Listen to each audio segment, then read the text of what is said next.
Hello, it's Catalyst again. I was tooling around the net and a friend sent me a link to Uno's video response to Great Square's book review, and since I was bored, I figured I'll do the same thing. Well, to start, when I was young, this is what I was reading, like as a teen. It's Einstein's universe. It's pretty much the theory of relativity, or everything about it, put into layman's terms. I was young, and about 3 to 4 years ago, a friend of mine suggested that I get this book here. It's A New Kind of Science by Stephen Wolfram.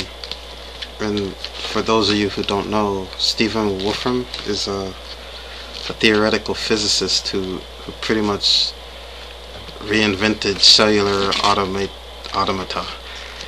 And in this book, he covers everything in this book. He has computational models for everything. And along with that, this book covers quantum theory, chaos theory, intrinsic randomness, quantum tunneling, everything. This book is crazy and pretty thick. It's crazy. Well, along with science, I try to balance everything. You know, the religion. The religion. While I was studying the religion, a friend gave me this book.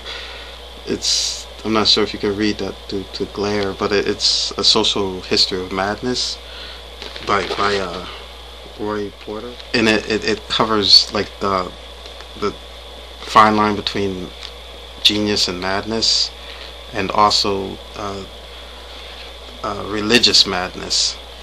A good amount of this book is... Oh, and did I also mention that he was, at the time, before he wrote this, considered clinically insane, but he's all better now. Well, like I said, I like balance, so I also like art. I study everything. I mean, everything. You pretty much can ask me a question about anything, and I guess I know a little about everything, but not enough for it to be useful. But as far as art, I've studied Rembrandt. I like his detail. I love detail, and his paintings and his etchings are very detailed. Much of a fan of this guy, but I studied anyway.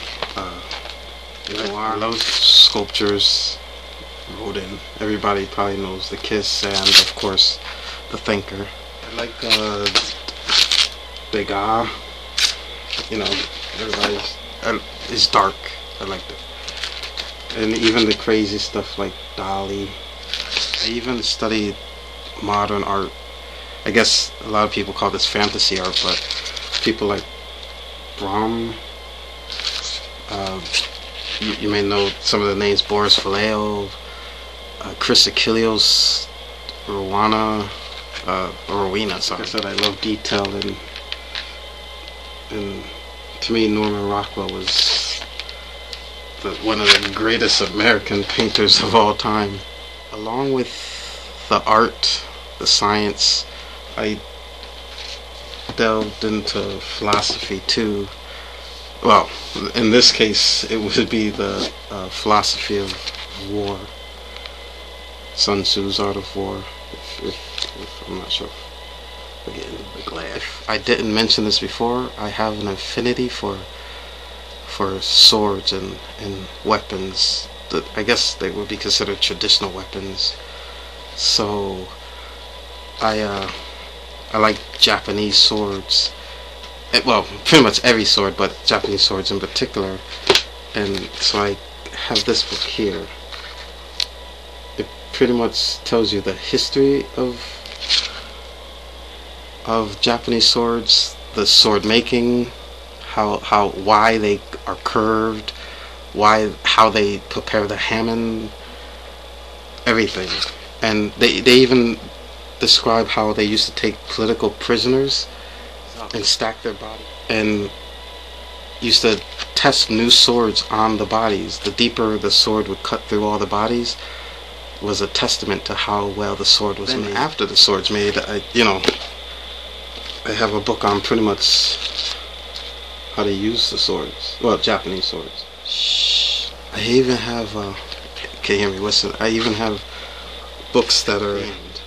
This book is banned in both America and Canada. The federal court banned it. First they